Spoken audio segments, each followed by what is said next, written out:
আসসালামু আলাইকুম। Welcome to my channel let's cooking yummy ফুডে আপনাদের সবাইকে স্বাগতম জানিয়ে শুরু করছি নতুন একটা ইয়াম্মি রেসিপি। রেসিপিটা হলো চিকেন আলু জালি কাবাব। রেসিপিটা এতটাই সুস্বাদু যে কি বলবো। পুরো ওই ভিডিওটা স্কিপ না করে আশা করি সাথেই থাকবেন।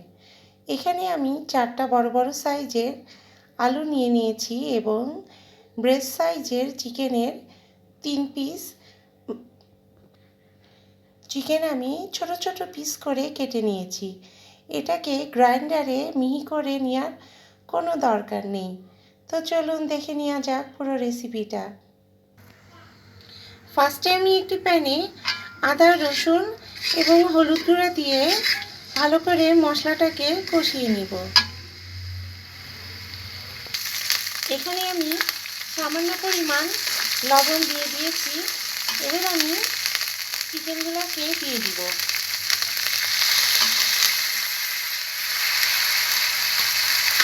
চিকেনগুলোকে আমি একদম এক্সাইজ করে কেটে নিয়েছি, কারণ এই চিকেনগুলো যখন মুখে বাঁধবে তখন খেতে অসম্ভব মজা লাগে। এখানে এবার আমি 1 চা চামচ পরিমাণ সয়া সস অ্যাড করে দিচ্ছি। আমার বাসায় কিছুদিন আগে গেস্ট আসছিল, তো সবাইকে বিভিন্ন ধরনের খাবার সার্ভ করছিলাম, কিন্তু সবারই একটা রেসিপি খুবই অসম্ভব মজা লাগছিল এবং সবাই তো খুবই রিকোয়েস্ট করছে যে নেক্সট টাইমে আবার এই রেসিপিটা তাদের খাওয়াতে। তাই মনে করলাম যে আপনাদের সাথেও রেসিপিটা শেয়ার করি। এত টেস্টি একটা রেসিপি সবার খুব ভালো লাগছিল। এই পর্যায়ে আমি এবার কাবাব মশলাটা দিয়ে দিব। এখানে আমি কাবাব মশলা এবং 1 চা চামচ পরিমাণ ভিনেগার অ্যাড করে দিলাম, দিয়ে ভালো করে এটাকে মিশিয়ে নিব। এখানে কিন্তু আমি কোনো ধরনের মরিচের গুঁড়া অ্যাড করি নাই। আপনারা যে যার স্বাদ অনুযায়ী মরিচের গুঁড়া অ্যাড করবেন, কারণ এটা চিকেন তো বাচ্চারা খেতে এমনিতেই খুব পছন্দ করে। এই জন্য আমি এখানে কোনো মরিচের গুঁড়া অ্যাড করছি না, পরে এটাতে মরিচ কুচি অ্যাড করে দিব। এখানে আমি সামান্য পরিমাণ পানি অ্যাড করে দিয়েছি। দেখুন বন্ধুরা, আমার চিকেনটা প্রায় হয়ে এসেছে। এখন আমি 1 চা চামচ পরিমাণ শাহি গরম মশলা গুঁড়া অ্যাড করে দিচ্ছি। চিকেনটাকে আমি একটু ঢেকে এটাকে সিদ্ধ করে নিয়েছি। চিকেনগুলো আমার একদম সিদ্ধ হয়ে গিয়েছে। দেখুন বন্ধুরা, এই রেসিপিটা এত দ্রুত হয় যে ঝটপট এটাকে আপনারা তৈরি করে ফেলতে পারবেন। এখন আমি আলুগুলোকে দিয়ে দিচ্ছি।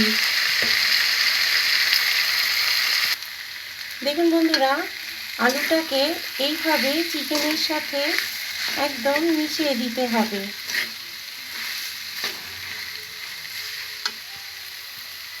এখন আমি 1 চা চামচ পরিমাণ ঘি অ্যাড করে দিচ্ছি।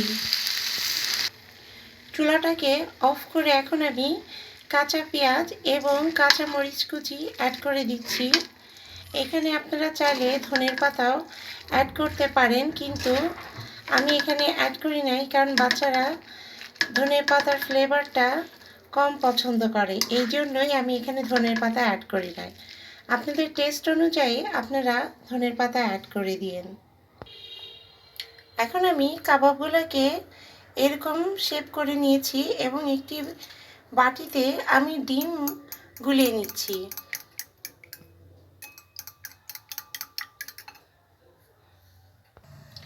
এখন একটি প্যানে আমি সামান্য তেল দিয়ে তেলটাকে গরম করে নিয়েছি এবং আমি এটাকে ডিমের মধ্যে চুবিয়ে এবার এটাকে আমি ভেজে নিব। দেখুন বন্ধুরা, এক এক করে আমি কাবাবগুলোকে এইভাবে ভেজে নিব। এক সাইড আমার হয়ে গিয়েছে, আমি এগুলাকে উল্টিয়ে দিয়েছি। এগুলা ব্রাউন করে ভেজে নিব।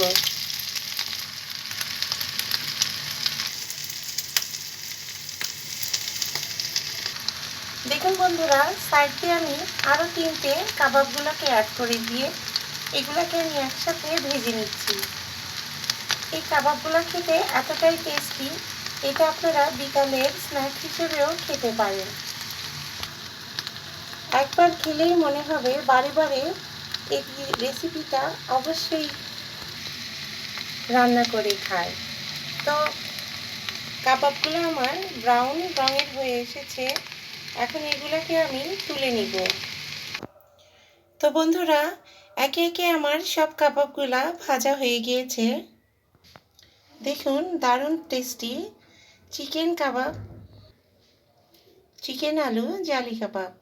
তো রেসিপিটা ভালো লাগলে অবশ্যই লাইক করবেন, শেয়ার করবেন এবং কমেন্টস করতে একদম ভুলবেন না। তো আজকের মতো এই পর্যায়ে আল্লাহ হাফেজ।